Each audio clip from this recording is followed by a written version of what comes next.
Gente querida, que prazer estar com você aqui no nosso programa Família Café. Hoje eu quero convidar você que, se puder, abra sua Bíblia aí em Mateus, Evangelho de Mateus capítulo 6, a gente vai ler a partir do verso 19, tá ok? Conseguiu pegar aí? Foi? Olha o que diz a partir do verso 19. Não acumulem para vocês tesouros na terra, onde a traça e a ferrugem destroem, onde os ladrões arrombam e furtam.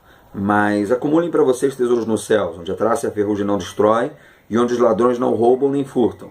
Pois onde estiver o seu tesouro, aí também estará o seu coração. Os olhos são a candeia do corpo. Se os seus olhos forem bons, todo o seu corpo será cheio de luz. Mas se os seus olhos forem maus, todo o seu corpo será cheio de trevas. Portanto, se a luz que está dentro de você são trevas, que tremenda trevas são. Ninguém pode servir a dois senhores, pois odiará um e amará o outro, ou se dedicará a um e desprezará o outro. Vocês não podem servir a Deus e ao dinheiro.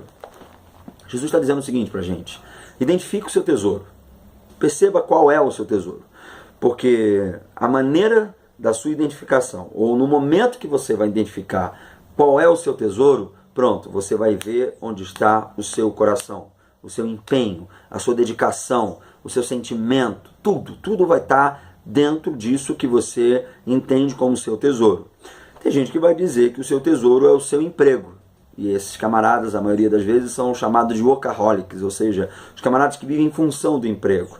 E eles vivem, na maioria das vezes, em função do emprego, porque eles são pessoas de compensação. Sabe como é que funciona isso? O camarada pode ser um ótimo vendedor, um ótimo gerente, um ótimo produtor, um ótimo técnico, o que for, ótimo naquele trabalho que ele executa.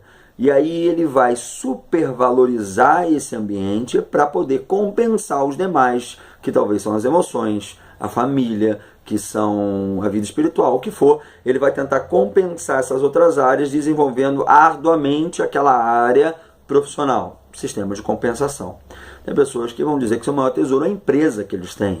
E por mais que eles aos trancos e barrancos estejam levando a sua empresa, e às vezes até apenas por uma questão de status esteja ainda com a sua empresa, porque nem lucro dá mais, o camarada mais paga do que recebe, então ele precisa manter aquilo, porque aquilo é o seu maior tesouro. E ele vai levar em frente até onde ele entender que dá, mesmo que já tenha passado do tempo dele entender que não dá mais. Tem gente que vai dizer que o seu maior tesouro é o seu carro. Só que essas situações, como carro, como empresa, como emprego, são coisas impermanentes. Ora são, ora não são mais. Elas sofrem com a temporalidade. O tempo traz validade para esse tipo de coisa.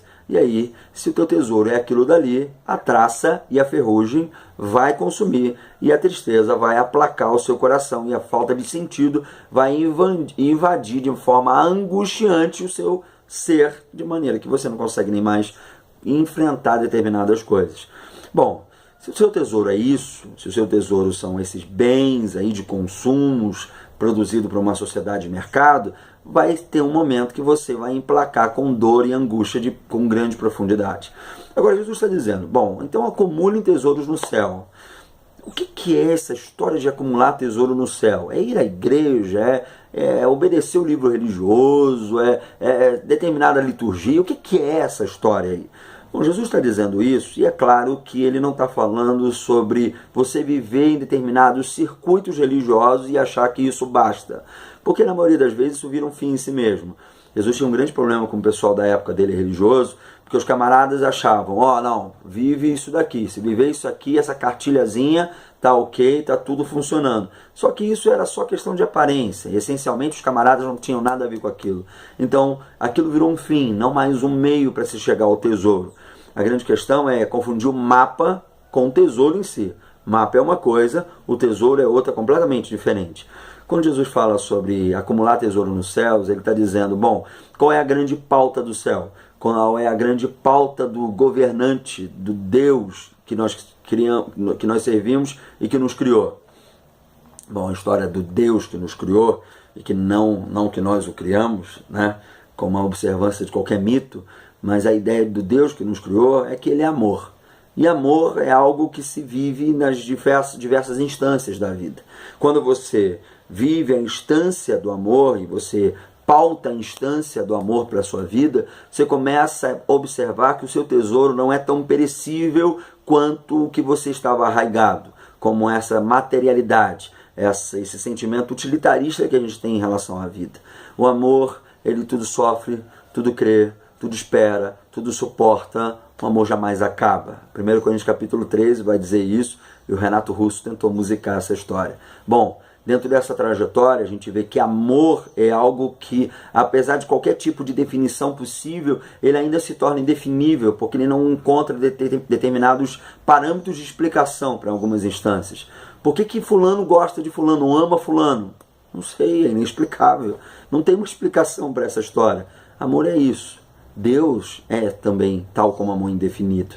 É indefinível criar, conceituar acerca de Deus. Pois bem, gente, quando você tem o seu tesouro maior, o amor, e esse tesouro maior é o amor, e esse amor é dedicado à sua família, à sua casa, que é um grande ambiente de tratamento, a extração de tratamento para as poluições e para a água poluída da nossa vida, que é o grande hospital para o sistema de tratamento e cura que a gente precisa. Quando o nosso tesouro é a nossa família, a gente se encontra nesse tesouro, o nosso coração e o nosso empenho está nele. A gente está falando hoje no programa sobre combate a vício, e essa história de combate a vício às vezes é a maior rota de fuga para a gente não encarar os problemas da nossa casa, os problemas que nós mesmos vamos nos atracando no nosso cotidiano. O vício se tornou aquilo que para a gente era algo que o dominava, e no final das contas é aquilo que nos domina, é aquilo que nos controla. Que mal isso, né? Porque você achava que você estava no controle de todas as coisas. Isso é próprio do ser humano. A gente acha que a gente está no controle de todas as coisas. Agora, se você tem um maior amor que a sua família, cuidado. Porque eu tenho certeza que isso daí está desvirtuando e afastando você de gente que você ama. Eu conheci uma pessoa que ele acordava altas horas, e às vezes até de madrugada, para poder fumar.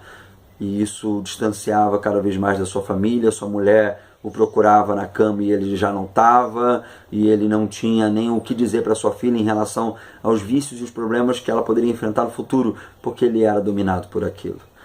Onde você coloca o seu tesouro, aí vai estar o seu empenho, o seu coração. Se o seu tesouro é a sua família, lute por ela, vença isso. E família, ajude no processo de cura dessa pessoa. Eu quero orar por você. Deus abençoe essa pessoa que está passando por essa dificuldade, por essa limitação. E ela às vezes encontra no vício a sua fuga, mas que ela encare a realidade e ela tenha pessoas que ajudem ela a encarar essa realidade, que ela busque ajuda, para que a tua graça, o teu amor invadindo, ela entenda isso como tesouro maior. E aí ela se guie, porque onde tiver o tesouro dela, aí estará o coração, o desejo, o empenho, o maior sentimento. Eu peço que essa pessoa entenda isso e ela persiga isso. No nome de Jesus. Amém. Amém. Que Deus abençoe você e até o nosso próximo programa.